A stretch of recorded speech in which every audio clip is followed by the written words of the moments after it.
औज़ुबिल्लाहि मिनश्शैतानिर्रजीम बिस्मिल्लाहिर्रहमानिर्रहीम। This is Talha Rahman, realistic properties के platform से आपकी खिदमत में हाजिर हूँ। हम लोग डिस्कस करते हैं कि पूरी दुनिया पे ऐसी कौन सी चेंजिंग्स आई हैं जिसकी वजह से इतना ज़्यादा इन्फ्लेशन दुनिया पे हिट हुआ है, जो फ्यूल की सूरत में आपको नज़र आता है। इसको समझने के लिए आपको मेरे साथ चलना पड़ेगा बैक टू हिस्ट्री 2011। 9/11 का जब वाक़या होता है, आप लोग अच्छे तरीके से समझते हैं 9/11 के वाक़े को। उसके बाद जो इन्फ्लेशन आपका 2012, 13, 14 के अंदर हिट करता है, यानी जो हीट थी 9/11 की वो पूरी दुनिया फील करती है। और वो स्पेसिफिकली गल्फ को जो वो इन्फ्लेशन आप फील कर सकते हैं। अगर उस टाइम के अंदर आप मौजूद थे, आप समझ सकते हैं कि उस टाइम फ्रेम के अंदर स्पेसिफिकली कितना बड़ा इन्फ्लेशन आपको देखने को मिला था। अब वो सेम इन्फ्लेशन हमें 2022 में देखने को मिलता है जब रशिया और यूक्रेन की वॉर होती है। जब रशिया फरवरी 2022 के अंदर यूक्रेन पे हमला करता है और रशियन यूक्रेन का कन्फ्लिक्ट स्टार्ट होता है, उसके नतीजे में नेटो जो है वो उसका डायरेक्टली इनडायरेक्टली जो है उसको उसकी डिफेंस में आता है और वो रशिया के मुखालिफ खड़ा हो जाता है। यानी आप कह सकते हैं कि रशिया और अमेरिका, क्योंकि नेटो में बड़ी कंट्री अमेरिका है और अमेरिका ही उसको लीड करता है, तो आप कह सकते हैं कि रशिया और अमेरिका दो बड़ी सुपर पावर्स आपस में लड़ती हैं यूक्रेन के अंदर। तो उसके नतीजे में होता क्या है वो मैं समझाता हूँ।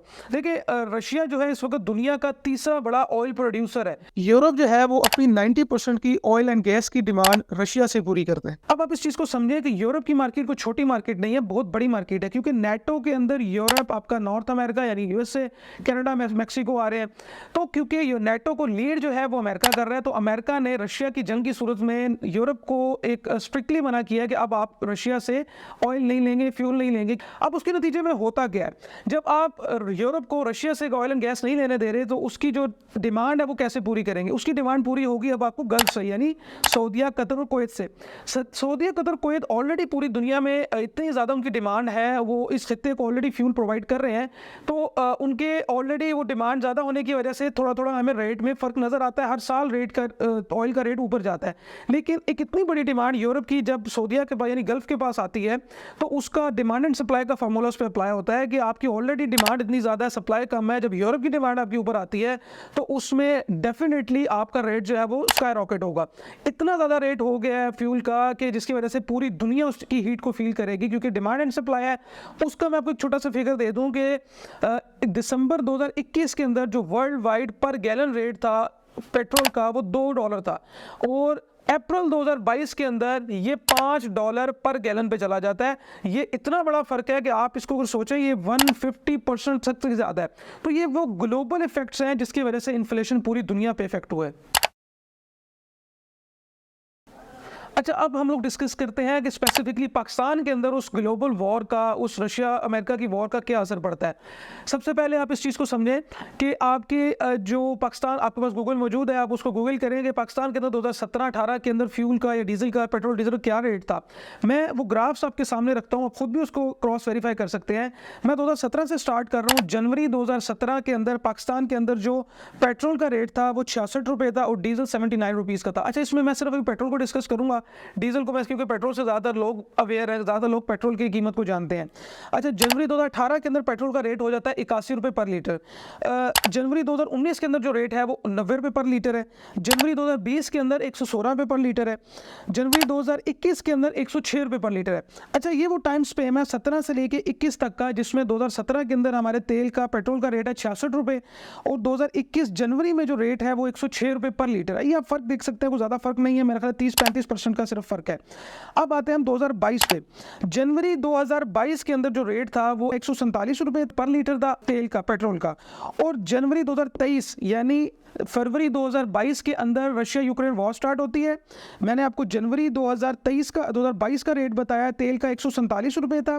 इस वॉर के स्पेसिफिकली 2022 के अंदर, फरवरी के अंदर स्टार्ट होने के बाद अब जनवरी 2023 का जो मैं आपको स्टैट बता रहा हूँ वो 249 रुपये पर लीटर है। यानी 147 रुपये पर लीटर जनवरी 2022 में और 249 रुपये पर लीटर जनवरी 2023 में रेट है। और अब दिसंबर 2023 के अंदर जो कि ख़त्म हो चुका है, 267 रुपये पर लीटर रेट है पाकिस्तान के अंदर पेट्रोल का। इसी तरह मैं आपको डीजल की छोटी सी फिगर दे देता हूं कि 2017 के अंदर डीजल 79 रुपीज़ पर लीटर था। इसी तरह 2021 जनवरी के अंदर 110 रुपये पर लीटर था। जनवरी 2022 के अंदर 144 रुपये पर लीटर था, और जनवरी 2023 के अंदर 226 रुपये पर लीटर डीजल का रेट था पाकिस्तान के अंदर। और इसी तरह फिर अभी राइट नाउ जो कंडीशन है डीजल की वो दिसंबर 2023 के अंदर 276 रुपये पर लीटर है। अब इसका देखिए आप फ़र्क कितना है। यानी 2017 से लेकर 2021 तक आपका जो फ्यूल की इंक्रीमेंट है रेट की ओवरऑल 5 साल की, वो सिर्फ 30 से 35% है। और स्पेसिफिकली उस जंग के बाद आपका जो तेल है वो 150-170% रेट ऊपर चला जाता है। मैं आपको फ़र्क समझाता हूँ। अच्छा, जनवरी 2018 से लेके दिसंबर 2023 तक, यानी राइट नाउ जनवरी 2018 से लेके दिसंबर 2023 तक पेट्रोल में 230% का इजाफा हुआ है और डीजल के अंदर 210% का इजाफा हुआ है। ये इतना बड़ा गैप है कि इसको आप सोच के भी कवर नहीं कर सकते कि पूरी दुनिया में जो वो जंग शुरू हुई है उसका इफेक्ट कितना बड़ा पड़ा है पाकिस्तान के अंदर। अब ये तो पूरी दुनिया का इफेक्ट हमारे ऊपर आया है। इसके साथ साथ इस तेल के अंदर कीमत की जो इतना बड़ा इजाफा हुआ है, इस इन्फ्लेशन का पाकिस्तान के अंदर एक बहुत बड़ा फैक्टर ये है पॉलिटिकल अनस्टेबिलिटी। मैं आपको बताता हूँ वो क्या है। पॉलिटिकल इंस्टेबिलिटी को समझने के लिए मैं छोटा सा आपको एक वाकया सुना देता हूँ कि हमारे इस रियल स्टेट के अंदर जो रीढ़ की हड्डी समझी जाती है इन्वेस्टर्स जो है वो हमारे ओवरसीज होते हैं, ठीक है। अगर हमारा गुजर खान के अंदर या इस्लामाबाद के अंदर कोई प्रोजेक्ट लॉन्च होता है रियल स्टेट का, तो उसमें सिर्फ 20 या 30% तक की इन्वेस्टमेंट पाकिस्तान लोकल्स की होती है, 70% तक की इन्वेस्टमेंट हमारे ओवरसीज करते हैं या बेहतर तरीके से समझते हैं उससे। अब हमारे जो ओवरसीज है वो 98% इमरान खान पर ट्रस्ट करते हैं, ठीक है, वो आप बेहतर तरीके से समझ सकते हैं।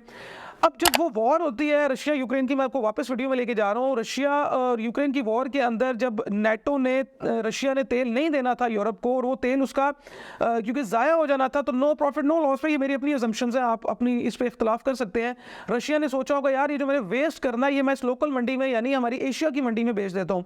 उसने ऑफर किया पाकिस्तान को, इंडिया को, बांग्लादेश को, चाइना को, सबको ऑफर किया कि यार ये तेल मेरा जो मैं यूरोप में देता था ये तुम ले लो और सस्ता ले लो।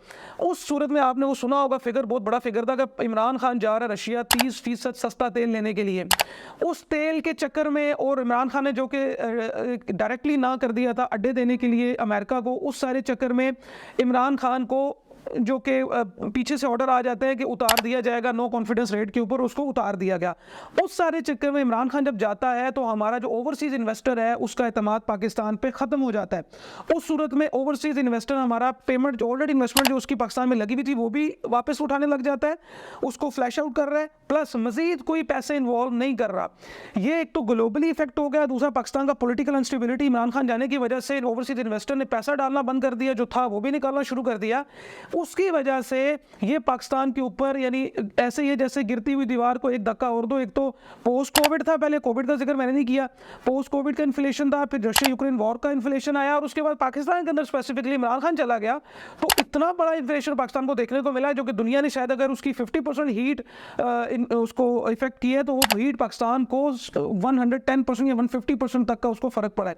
अब इन सारी चीज़ों को देखते हुए पाकिस्तान में देखिए जब ये सारे इतने बड़े बड़े इफेक्ट्स आपको देखने को मिलेंगे, इतने बड़े बड़े चेंजेस मिलेंगे, तो भाई उसका फर्क तेल पे पड़ता है। और मैंने जैसे आपको शुरू में बताया कि आपके डीजल जो है उसका 98% आपके अर्थवर्क में यूज हो रहा है, तो उसका फर्क तो डेवलपमेंट चार्जेस कोई भी सोसाइटी है, मैं ये नहीं कह रहा मेट्रो सिटी है, आने वाले दिनों में 2022 के बाद ऑनवर्ड मैं आपको दावे के साथ कह रहा हूँ जितनी सोसाइटीज लॉन्च होंगी डेवलप होंगी वो इसी तरह डेवलपमेंट चार्जेस हाई रखेंगी, क्योंकि इन्फ्लेशन इतना ज़्यादा है। इन सारे फैक्ट्स एंड फिगर्स को सुनने के बाद अगर आप अभी भी कंफ्यूज हैं तो हमें रियलिस्टिक प्रॉपर्टीज को F10 मरकज़ में विजिट करें, हमारी क्रेडिबिलिटी को देखें, नीचे दिए गए UN नंबर पर कॉन्टैक्ट करें, हमारी टीम से फ्री कंसल्टेंसी आपको प्रोवाइड की जाएगी, और अपनी राय का कमेंट में इजहार जरूर करें। अपना बहुत सारा ख्याल रखें, मुझे मोहम्मद तलहा रहमान को इजाजत दें और जुड़े रहें हमारे इस चैनल के साथ। इसे सब्सक्राइब एंड लाइक करें और वीडियो को मैक्सिमम लोगों को शेयर करें जो भी कंफ्यूज है। अपना बहुत सारा ख्याल रखें, मुझे इजाजत दें, अल्लाह हाफिज़।